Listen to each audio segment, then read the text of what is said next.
Assalamu alaikum wa rahmatullah. Bismillah, alhamdulillah, wa salatu wassalamu ala rasulillah wa ala alihi wa sahbihi ajma'in. So, I don't know if you guys got a chance to see the video we posted regarding this class and the things we'll be covering. So, I'll start off with that very briefly at the beginning before we touch on anything and go towards the lecture. I think we'll take a short break at 5:30. Just let me know when from South Melbourne. And so before we go into these things, these are the topics. So today we're just going to talk about intro to Akhlaq. So if you're not familiar with the term itself, then we'll find out what that is today, a little bit. And then the rest of them will follow, inshallah. But we'll get there. I'll explain the names. I'll explain the names, inshallah. Every day we'll cover it, right? The reason why I make those names is so that you guys find it interesting enough to come, actually. So even though I'm boring, maybe this will interest you, inshallah. So for today's focus, talking about Akhlaq. Anyone want to define it before we start? What do you guys think Akhlaq is, or what do you want of Akhlaq to be? Anyone have any specific thing they want to share? No one? Go ahead. They can, yeah. So he's asking, is Akhlaq focused on just Islam specifically or general manners? I would say yes and yes, because Islam is everything that's general. So the focus of the class is going to be on specific manners, but that can kind of relate to us being in college. So if you guys don't know who I am, I'm Saeed Khan. I graduated from here in 2018, December. So I'm kind of familiar with the lifestyle of Dearborn campus, being a student who commuted himself. And so for us, as those who are still in college, there's an opportunity to have towards maintaining our behavior and manners in this lifestyle, especially in the West. So manners is the focus of this class, right? But the way I like defining akhlaq is the way Mufti Asif kind of defines it. So akhlaq, he takes the root word khuluq, and he says that it's what you're used to doing, it's the habits, it's the tendencies that we have when we're in private. You guys can hear me? It's the tendencies that we have when we're in private. So think about it. Akhlaq, your character, so akhlaq will define it as character. So every time I say that, just think of your character. Your character is defined by how you do certain actions or how you carry out certain actions when no one else is watching you. Does that make sense? So your character and your manners towards prayer, for example, might change if we're praying together here and everyone is next to you and watching you versus you're at home and maybe you delay your prayer or you don't even pray at all, right? It changes the way you speak to people, right? Your manners change depending on the position of a certain individual. You might speak to the boss a certain way, to someone who is underneath your position in a different way, right? These things are your manners. So when you're alone, so let's say you're alone with someone who works underneath you, you might speak in a certain way. But as soon as your boss enters the room, you might change the way you're speaking, right? Khuluq is the tendencies, the natural tendencies that we have as people in privacy. If that is best, if that is good, if we can maintain our private relationships as the best that we can do, then that's how akhlaq is defined. It's very easy for us to come in here, it's easy for me to come in here in front of everybody and smile and give salams and look like a nice guy and kind of leave, because everyone is watching me. Everyone is here, right? But that's a part of my character, but it doesn't necessarily define what my actual character is like. That's what the Prophet Muhammad, when he said the best of you are the ones who are best to your woman, he meant the best to your wives. It's because the wives of husbands, the wives know how husbands actually are. Because that's how they behave. However they behave at home truly defines how they are as a person. Because it's easy for someone to go into the masjid and just start smiling, right? So the focus of this class, we'll go to 2 slides from now, will focus on specifically that khuluq, on our character. I know we didn't have something like this before at year 1, right? We didn't necessarily have a class, at least not from when I was there, right? So at least for the last 5 or 6 years, there has been no classes that kind of follows a path from start to end. And that's kind of what we want to do here this year, inshallah. So Allah reward all the organizers who are putting this together. I mean, Allah reward you all for coming here and making time. Unfortunately, there are people who have classes they can't make it. May Allah reward them for their attention. So, before we start anything, a hadith that's commonly known to us. Don't worry too much about the slides. I have them for reference, but I rarely use slides when I speak. They're just kind of there. But this hadith is just noted there because this hadith, when it talks about the fresh start, if you don't know about the hadith, this is a reporter from Umar ibn Khattab, and he said that, the Prophet Muhammad, he said that the deeds are considered by their intentions. And a person will get the reward according to his intention. So whoever emigrated for Allah and His Messenger, his immigration will be for Allah and His Messenger.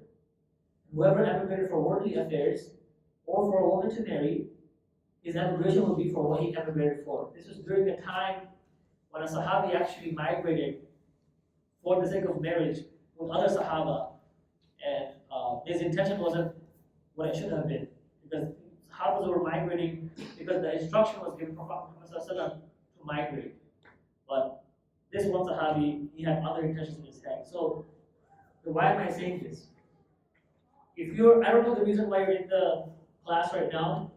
Maybe you're in here because you kind of have to be here, you're an organizer. Maybe you're in here because your friend brought you here.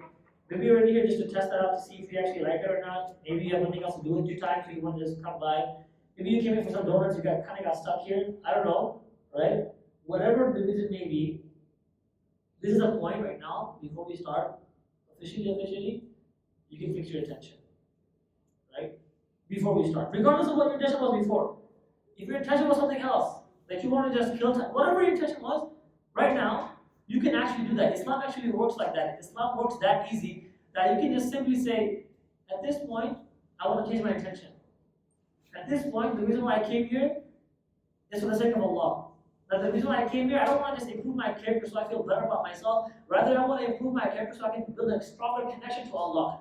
Brothers and sisters, if you came to this class for any other reason than the reason to become closer to Allah, you came here for the wrong reason. That has to be the ultimate reason. You can have multiple reasons. You can combine your reasons, right? No problem. But your ultimate, primary purpose and intention for this class, or for any event that you go to that deals with Islamic knowledge, it has to be to become closer to Allah. It has to be to become closer to Allah. If we can make that our first intention, our primary intention, and just keep that in the back of our head as the class goes on, I think it will be more beneficial. So take your time right now just to think for 2 to 3 seconds and fix your intention. I'm fixing mine as I'm speaking to you, right? The fact that I'm not just coming here because I was part of Dearborn or because I know the people on the board or something like that, but I'm actually coming here so that it can bring me closer to Allah subhanahu wa ta'ala as well. And the way we become closer to Allah subhanahu wa ta'ala is by 2. 1, through our emotions, and 2, through our actions. 1, through our emotions, and 2, through our actions. So usually when we come to lectures like this, we feel emotionally inspired. That's the easy part. That's the very, very easy part. Not to say that I will inspire you, but when you learn how beautiful Islam is, Islam itself will inspire you. But the hard part is the action that follows the emotion. And we'll get some tips here and there from these lectures when we carry them out. So you know what, let's try doing something this week. Before we meet next week, I mentioned that in the video that I was recording, right, in the promo video. And you want to do something throughout this week before the next week actually comes in. To say that, hey, I've actually followed through with my emotion by an action. That's focus. That's something you want to actually do. You don't want to have, we should come to a point, right, brothers and sisters, we should come to a point where we kind of say, I don't want to just go to a lecture just to go to a lecture. It becomes mundane at one point. Like, why am I going to a lecture? Over and over. Random lectures, random topics, anything that looks really interesting, I'm just going to go. Why are you going? Why are you going for this specific topic? Just because MSA is holding I'm going? Is that a reason? Just because, and I'll put everything on the board. Just because Miftah is having it, just because Al-Maghrib is having it, just because anybody, some organization, ICT is having it, just because they're having it, they're probably always good. Is that where you're going? Are you going that I'm going to go to this specific event and bring something back home with me? I'm going to go to this specific event and bring something back home with me. That has to be the intention. So when we're coming to these lectures, inshallah, have that focus, have that mindset, and direct yourself towards a sense of improvement in your life. That if you come to this entire series of 10 days or how many days we have, and you get nothing out of it, other than some information here and there, then you and I have failed.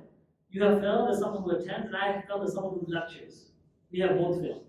And if you succeed and I succeed, then we succeed together. That's how it's going to work. So we have to have that approach, right? So this is the first thing that you want to start off with. In many of the books of hadith, the scholars, okay, what is a hadith? Hadith is anything, I like explaining these things at the beginning of anything that I try to do because I think it's important for everyone to be on the same page. Hadith, when you hear the word hadith, Hadith, it's referring to a report, something that was written about who? So there were people, there were men and women who lived around the Prophet Muhammad sallallahu alaihi wasallam. Prophet Muhammad sallallahu alaihi wasallam. And they wrote down everything that he did. So if he drank with his right hand, they wrote that down. And they wrote down everything that he said. So if he said eat with your right hand, they wrote that down. And there's another thing called tacit approvals, which is a third category. We don't have to go into that right now. But they basically recorded, they wrote down all of the things that he did, sallallahu alaihi wasallam, and said, and allowed to happen in front of him. Those writings, those recordings, this is an example of one. So that's a hadith, that's a narration. So in the English translation would be a narration. So every time we refer to something and we say hadith, or someone comes in here and the speaker says hadith, you know that, oh, it means that this is something that a man or a woman wrote down or recorded during the time of the Prophet Muhammad based on what he did and he said or he allowed to happen. And we know this because there was a chain of narration, meaning one person told another person, and that person told another person, and that's how we know this information. Are we on the same page? It's very important, this is very critical for everyone to understand. It's the general terminology before we keep moving forward, right? So keep that in mind. So this is a hadith, right? It's in Bukhari and Muslim. The first slide, if you guys look, if you have any questions on references, the first slide kind of says the references for everything that I'll be mentioning. So if you see something on the slide, you're like, where is this from? You can refer to those two links. The MSA members can have the links shared to the group chat.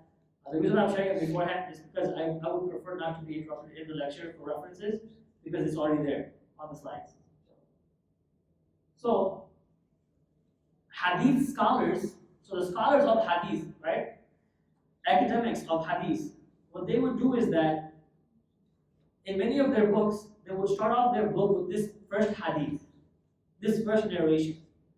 Because by having this as one of the first narrations, they themselves, as pious as they were renewing their intention.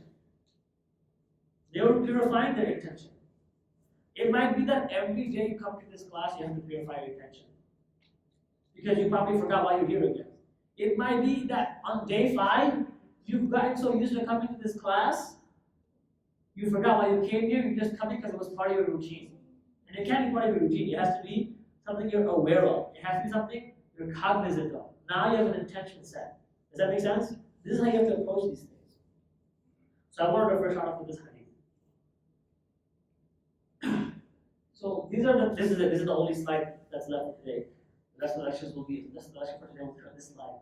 So that's why I said don't worry too much about slides. I'm not a big fan of slides unless I think there's something really substantial to show. So I mentioned the first thing already, the adab of hadith scholars, but I want to mention that a little bit more about not just hadith scholars, but Islamic scholars in general, right? I like mentioning these points because I think it's very beneficial for us to understand. So a lot of them comes in, and for Maghrib, for Salah, we make wudu, right? We make wudu. Scholars would make wudu before they approach Islamic sciences. Scholars would purify themselves, not just when they were writing books, not just when they were teaching, but also when they were learning. So something I want to recommend for you guys is that if we all could come in next week with wudu, for the sake of learning itself, right? This is not fun. This is not fun. Wudu is mandatory for salah, for prayer, yes, but not for learning. I want to clarify that. But this is an etiquette. This is a manner. This is something that the scholars will carry out. Out of what? Because why? Out of respect for the knowledge. That's why I said when you come here, you feel inspired. It's not because of me. It's because of the knowledge itself. The ilm that is within the religion is very inspiring and motivational. That's why it's so easy for speakers, anyone can really come up here, anyone can inspire anybody. So look at the hadith. Because look at the hadith that was before this. The way they're worded, Rasulullah, he worded them beautifully. Something we can try to do, not just for this class, for anything, to show respect and reverence towards Islamic knowledge, make wudu before you approach it. Make wudu before you approach it. Purify yourself, and that will be a step in itself, right? I told this so I teach a class on Sunday mornings as well, right? And that's a different focus. It's called Manners of a Muslim.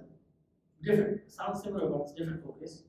I told them the same things I'm telling you guys on the intro day, because the introduction has to be similar. It has to make sense, right? I told them when you come, even for this class, and it's a Sunday morning, same thing for you guys, even though it's a Monday evening, whatever it is, I know you go to class, whatever. Try to come dressed in a way where you're dressing to impress, to learn the knowledge, out of respect for the knowledge itself. Think about the knowledge every time, what you're respecting, right? Come humbled in that sense, that you know what, I'm coming here to learn something that's immense. You know, scholars would travel so much just to get one hadith, one narration, one small narration. Today I have traveled to you to give you a narration. Scholars would travel to get a narration. Today I have come, I'm not a scholar, but I have come to give you a narration. Yes or no? So narrations come to us nowadays. Yet we cannot prepare ourselves for it. How does that happen? But scholars would prepare themselves in such a way, and they would go. There was one scholar, he waited, he knocked on the door, he knocked on the door. By the way, this is in the middle of the desert. I don't recollect the name.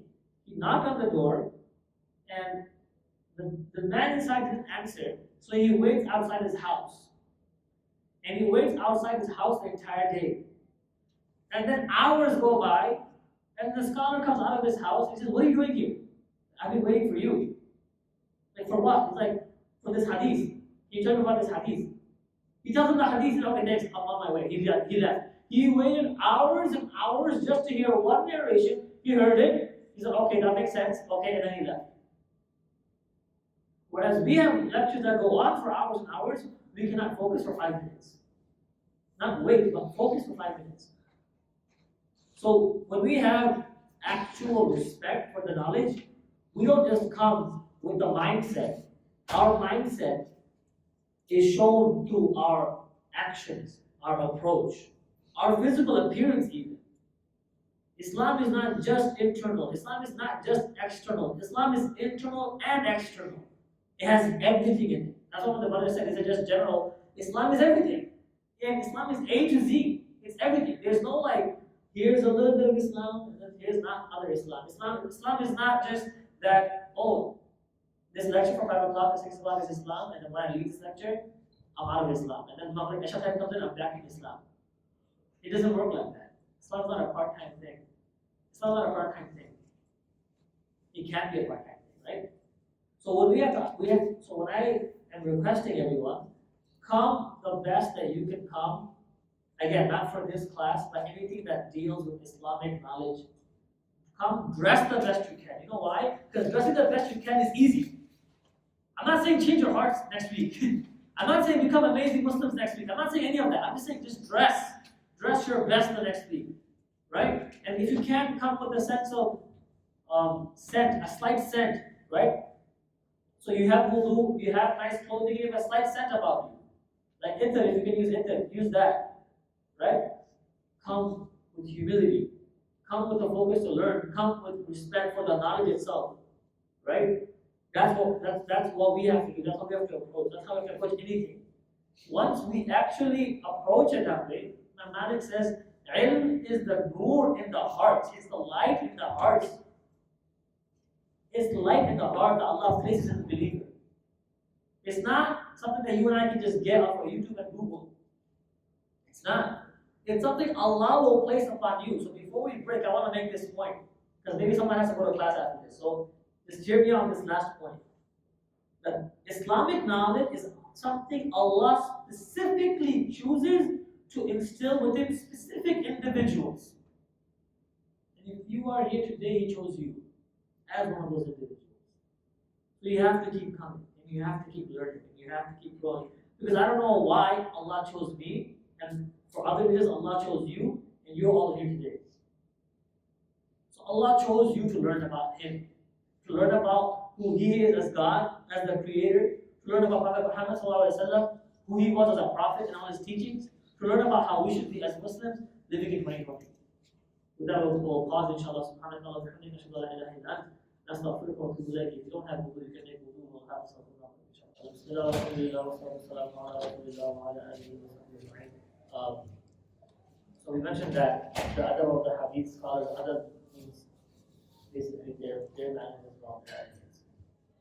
The second point on the slide, it's that because it's the first class for us, I wanted to mention and reiterate when you're purifying your intention that it's not too late to start again or start. Some of us never started in life, right? Some of us never started in life. I was asked by one of the organizers, how many people are we hoping to have from this turnout, or like how many people do you think we should aim for?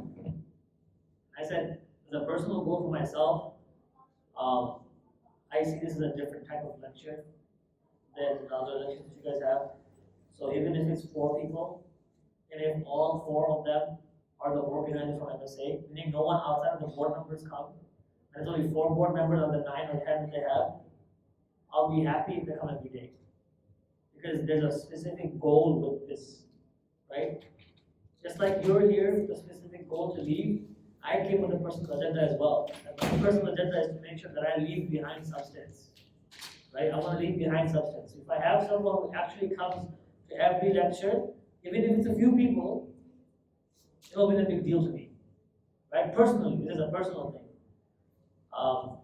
So for the few people who are here and who plan to keep coming, 1, come again, remember for yourself to become closer to Allah. And 2, try to focus. Try to actually pay attention as much as possible.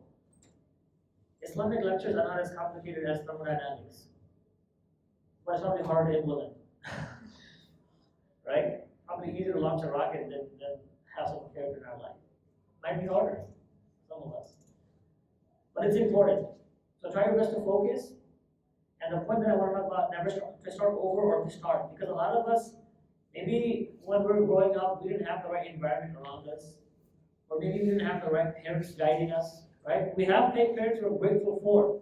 And we give them respect. But it doesn't necessarily mean that they guide us towards the path of deen. Maybe we have some parents who guide us away from Islam. That can also happen. Maybe our friends and our family members outside of our parents have been discouraging, have been demotivating. Well, they don't care, they're just careless. Maybe we've been so focused on our studies and coming to school and getting a degree that we forgot about everything else about deen. Maybe we never started. Forget starting over. So whether you want to start, and it's through this, or you want to start over because maybe at one point in your life you were doing really well, then something happened, you came to college and things started going wrong. Like everything was off. College probably messed you up, or something happened in high school, messed you up. Something happened in your life. At one point you're like, it's too late now that I'm going down this hole. Regardless of where you are, whether you're decreasing or increasing, you can always keep going up. So even if you're going down, you can turn it and go up. If you're going up, you can keep going up. Right? Up never cuts off as an option. You can always go up. Whether you want to start over or find something where you can start, try to take this class as an opportunity. Presented to you, not by the dear one I'm saying, presented to you by Allah subhanahu wa ta'ala. Right? It's different. It's very different. So do your best to take from this class and improve yourself. This is what I want to say, improve yourself. So that's the next point that kind of transitions into it pretty well. The focus of this class, this series, the topic is Akhlaq, but the focus for me here is tarbiyah, is training. It's to train all of us, right? And what am I training all of us to be? Muslims with a certain mindset. That's the goal, right? Muslims with certain characteristics. Muslims with a certain personality. That yes, we all have unique personalities, that's true. But a Muslim who has akhlaq, they will have a lot of commonalities in how they interact with people, how they speak to each other, even in how they look at each other. Even in how they look at each other. Akhlaq, character, is not just by what you say, and it's not just by how you say it. I said this in a different lecture. It's not what you say or how you say it, it's even how you look when you're saying it. It's even how you look when you're saying it. So if I say great words, complimenting, praiseworthy words. And I have a nice tone to it. So I said good words. And I said it nicely. But my face shows that I'm being completely sarcastic. Then you probably won't take it seriously, right? Akhlaq is even that facial expression we express towards people around us. That's character, right? And when you're cognizant of that, that I'm going into an atmosphere, I'm going into an environment, I'm going into a gathering, I'm going to meet people where I have to maintain a certain level of composure, then you're cognizant of your akhlaq, you're cognizant of your manners. That's the focus of this class, to make us all cognizant of our akhlaq. To say that when we step out of this class, when we go somewhere, it's like you're going to an interview. Everywhere we go, we should think like we're going to an interview. How are you dressed? How do you look? Are you smiling? Do you look presentable? Would people be happy to see you? Would they hire you? Right? Think like that. And then kind of change your intention towards the right reason, right? So that I'm not doing this because I want someone to quote unquote hire me or people to like me. Don't be a people pleaser for the sake of it. Right? Please the people because you actually love them, you actually care for them. This is all part of akhlaq. So the focus is tarbiyah, for us to develop a certain attitude, right?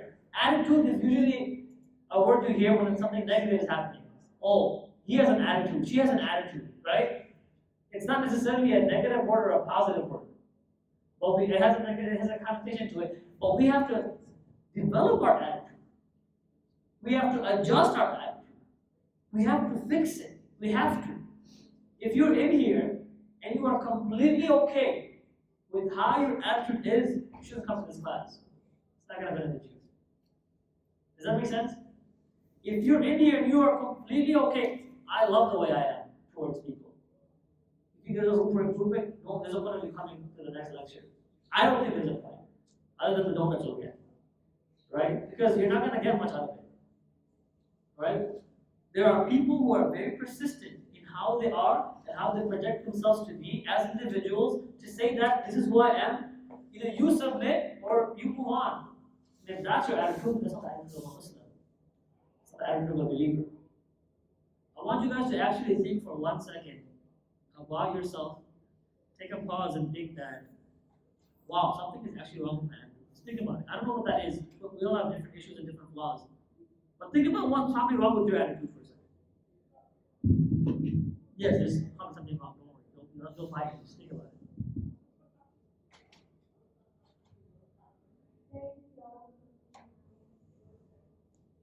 Okay, that was hard part. Amazing people. One, I'm sure you probably found one thing, right? And maybe that one thing you can work on throughout the time for this series here. The mentality that you want to have. You kind of have to come to classes like this with a serious demeanor and kind of, right, be ready for discomfort. You have to be ready for discomfort. You can call it having a thick skin, whatever you want to call it, whatever term you want to use to define it. Whatever it is to come with, you know what it is? You know what the actual definition is? It's coming as a student. It's to come as an actual student because you're learning. To say that I'm coming here to learn. Because I'm coming here because I admit I do not know. Again, not to learn from me particularly, but to learn from the knowledge of Islam that's been left behind by Prophet Muhammad and the scholars that followed after. That's what I'm coming here to do. I'm coming here to learn. You have to have this mentality, and I explained this, I try my best to explain this, that look, regardless of if I say it, or the next speaker says it, regardless of if a man says something, or a woman says something, regardless of if a child says something, or an elder says something, regardless if the janitor of this building says something, or the CEO, or the president, or whoever says something. If that statement, you guys are following? If that statement is from the Quran and Sunnah, regardless of how you feel, you have to admit it's true. Does that make sense? That's hard to actually accept, especially as college students, right? Our goal by the end of this lecture series is to accept that. I'm not expecting you to accept that right now. I'm giving you, you know how you take a pre-test for Gen Chem, and then you take an exam later on, right? This is your pre-test, I'm letting you know right now. you have to expect to be uncomfortable.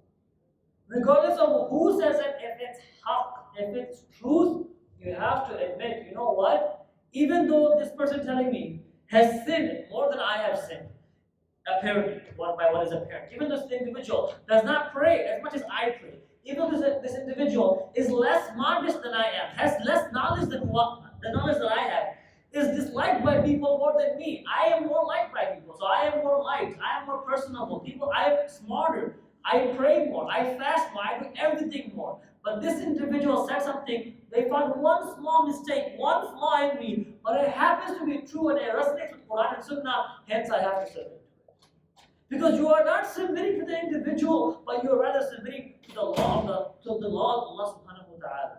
See, when we let our arrogance get in the way from getting nasihat and critique from individuals in our lives, we are saying that we only value advice as much as we value the individual. Rather, no, we value the advice more than the individual. That's why we take knowledge from wherever we can find it. Does that make sense? Is that easy to follow or hard to follow?